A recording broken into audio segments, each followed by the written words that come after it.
ndetse igihe kigiye no kugeraho mugiye kubuzwa gusoma Bibiliya, mugiye kwinjira mu gihe cyo gutotezwa kirageze, aho mugiye kwamburwa Bibiliya izigahindurwa. Nubwo uyu mwaka wa 2022 hagiye gutangira ibihe bikomeye, Imana yambwiye ngo hagiye gutangira ibihe bikomeye, ibihe bigoye, ibihe by'urwango, Imana yarambwiye ngo mbabwire ngo muhunge umwanzi yamaze kwinjirira idini. Mugiye kubona ibyaha mutigeze mubona byaduka ku banyamadini, mugiye kubona ubusambo butigeze mubona bwaduka ku banyamadini, mugiye kubona uburaya mutigeze mubona bwaduka ku banyamadini, mugiye kubona ibintu ari bibi uganira n'umuntu akurikodinge, kandi ko kurikodinga agenda guteranye icyo cyago nicyo kizatera umunabi, kandi kizatuma abantu bose mu bwonko bwabo batekereza nabi.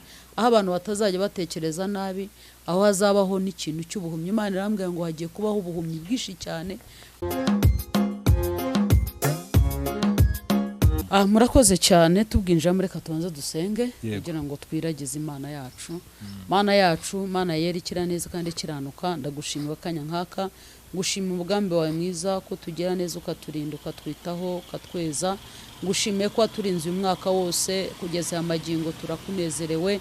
Wabanye na buri umwe wese, wabanye n'umunyarwanda, warwa n'umuntu wari wese hano aherereye umva ururimi rw'ikinyarwanda. Hari benshi bo kugushima Mana, isi yose turagushima. Twaciye mu bikomeye, uyu mwaka wari ukomeye, ariko wabanye natwe kandi waturinda. Nabonye abo warinze bikomeje kuri wowe, bahagaranye nawe kandi bakakuboneraho umugisha. Komeza ubane natwe muri mwaka tugiye kwinjiramo, utubera amatabaza, kandi data tukubera abantu, utubera umubyeyi. Ndabizi neza ko naho nubwo bikomeye, ariko uzatutembesha, utugendeshe, utugeza ahakwiriye, kandi utubera umugisha, utubera amahoro masa. Bisabye nizeye mu izina rya Yesu, amen. Imana ibaho umugisha abakurikiye Isezerano TV, Imana ibaho umugisha kandi wahisemo neza gukurikira Isezerano. Navuga ngo nawe iyo ukurikiye Isezerano nk'uko izina ryayo riri ryitwa Isezerano, nawe ubutumwa bucaho humva ubasha kwakira Isezerano kuna icyo Imana yavuganye nawe.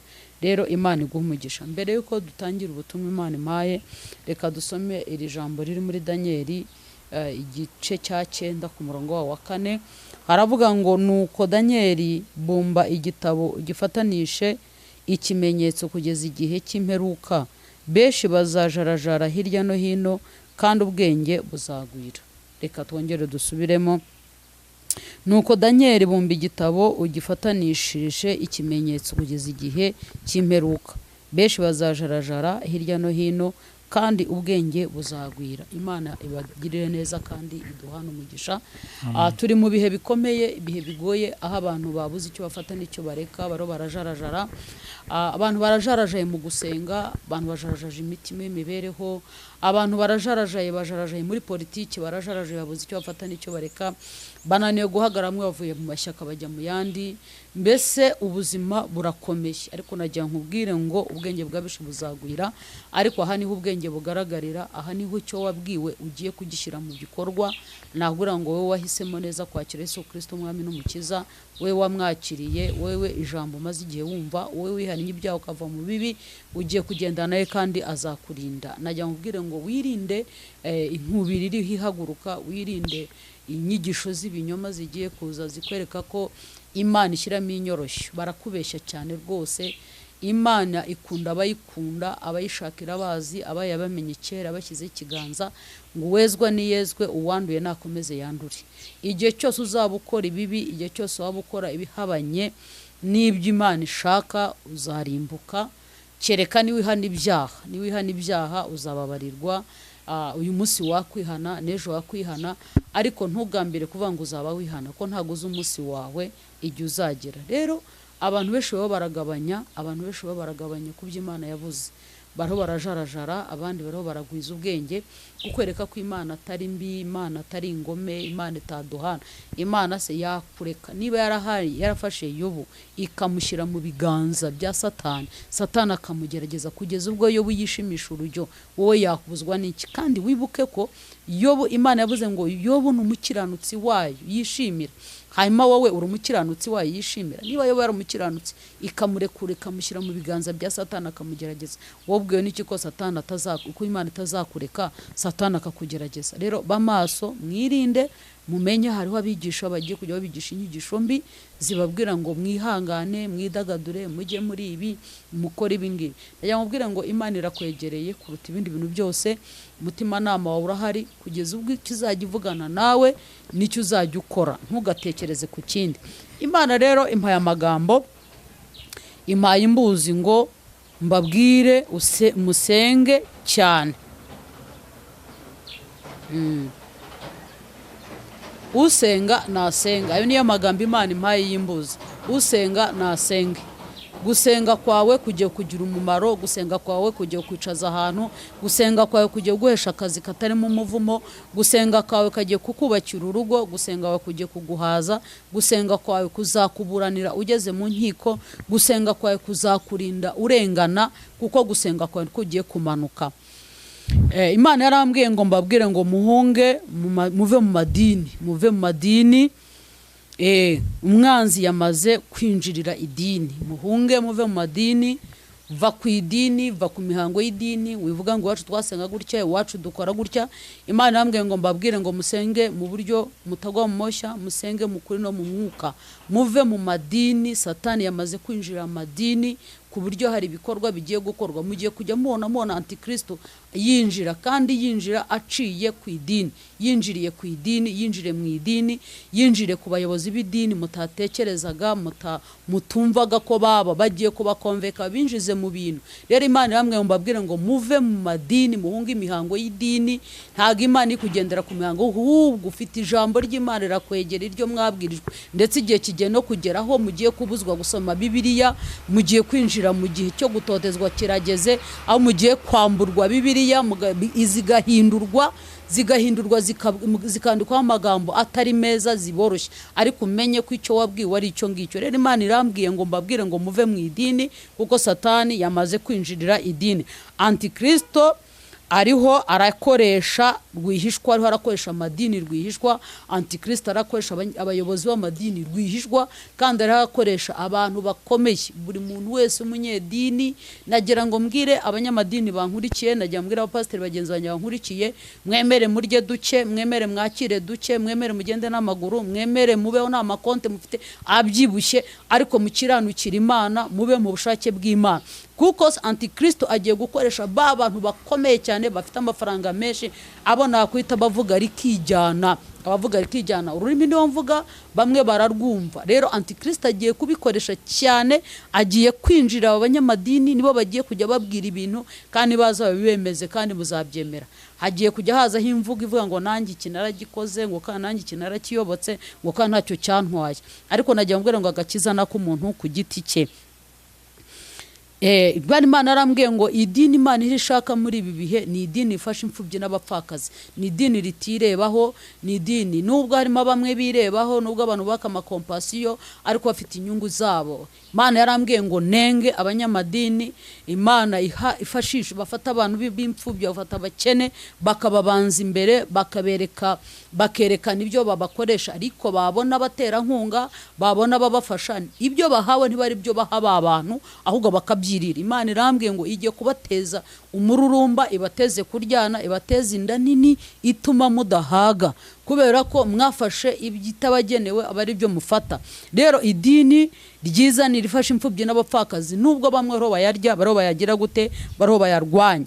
Ikindi Imana arambwiye ngo Satani abamanuriye ubwibone bwo mu mitima, amanurira abanyamadini ubwibone bwo mu mitima, hamwe bagiye kwiyubakira intebe ndende cyane bazizamure z'ibyubahiro ariko kitarimo gukiranuka.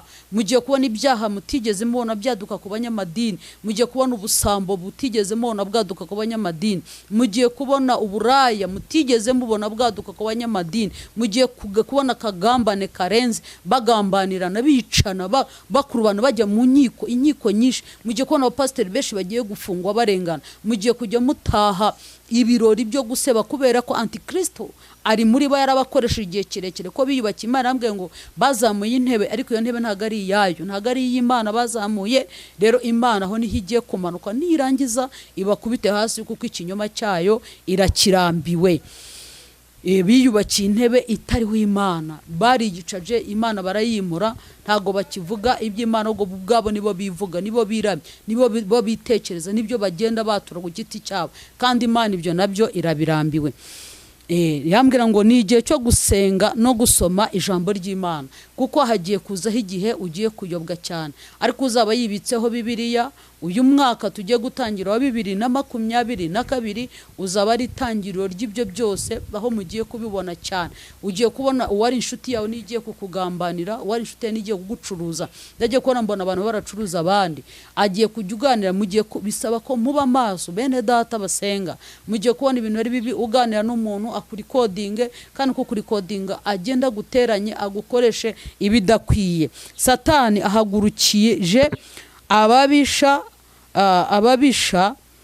bagoreka, abigisha bagoreka ijambo ryayo. Satani ahagurukije abantu bagiye kujya bagoreka ijambo ryayo, batakibwiriza ubutumwa bwiza, bagiye kwihimbira. Imana yaramyeretse irambwira ngo hari ibitabo bigiye kwaduka byinshi cyane bigiye gusimbura Bibiliya, bigiye gusimbura Bibiliya. Ibyo bitabo nibyo abantu bagiye kujya bifashisha cyane.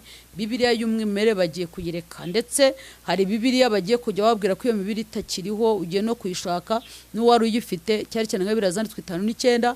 Mugiye kujya gushaka n'uyifite, usanga barayikwibye, uyikwibye azayihisha, nta kintu azabahisha, kuko azabashaka kugira ngo akuremo umwimerere, ko hari izindi Bibiliya zigiye kuza zitarimo amagambo yanditse muri ubwo buryo.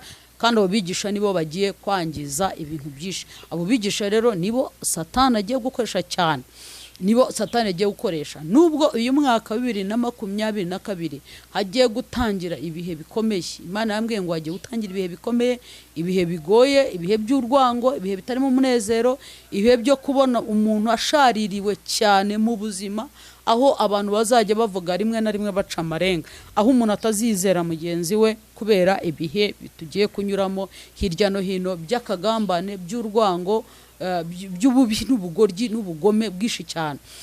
Ikindi Imana yambwiye cyanyuma ngiye gusorezaho, Imana yarambwiye ngo itanze umuti wa COVID, igiye gutanga umuti wa COVID.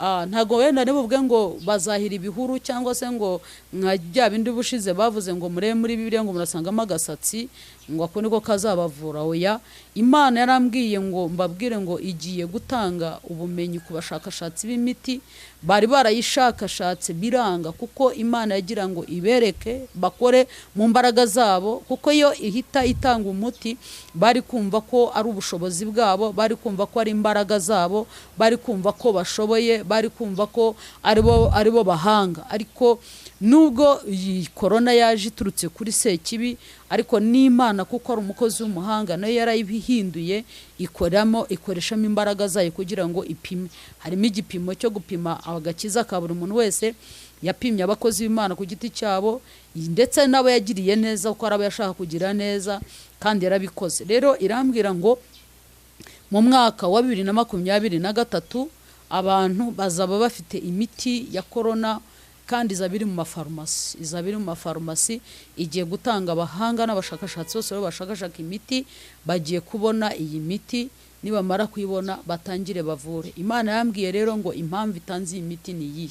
Imana itanze imiti kugira ngo ibashe guhagarara, kubera ko hari umurimo iriho ikora, ibashe kwicara, kandi buri muntu wese wicara ugendane n'icyago, ariko nubwo cyaba icyago y'ubwayo niyo igiye kubanza umuti mbere y'abandi bantu, mbere y'abashakashatsi, mbere ibyo bibwira bo ubwayo. Imana yambwiye ngo niyo ifite imbaraga, niyo itanga ubuhanga, niyo itanga n'ubumenyi, niyo ifasha n'abaganga.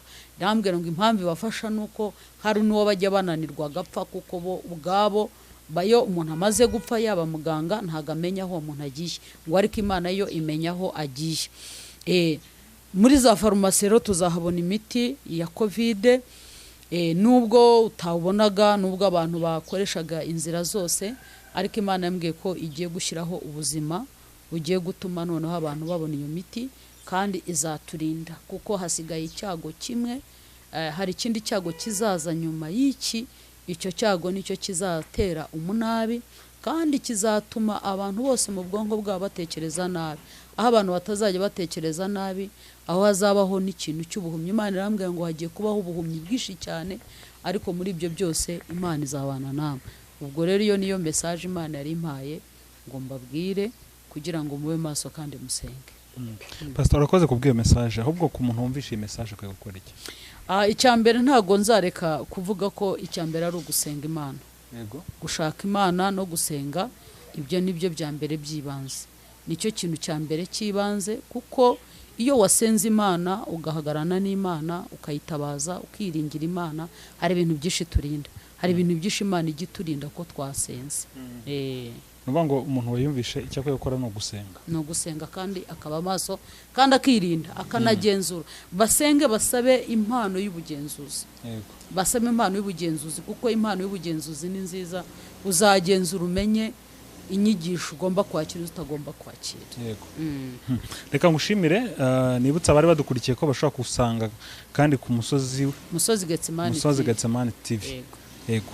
Uretse kure aho ahandi umuntu yakubona gute kwifuza ko yakuvugisha? Ushobora kumvugisha kuri telefone zanjye ni 0788 Yego. Iyo niyo nimero yanjye iri kuri WhatsApp.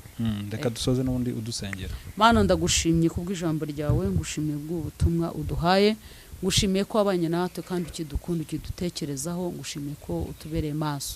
Urakoze rero, komeza ubane na buri umwe wese ukurikiye isezerano, kandi umurinde, komeza umutsindira umwanzi na sekibi kugira ngo ahagarare ashikamye adatentebuka. Bisabye nizeye mu izina rya Yesu, amen.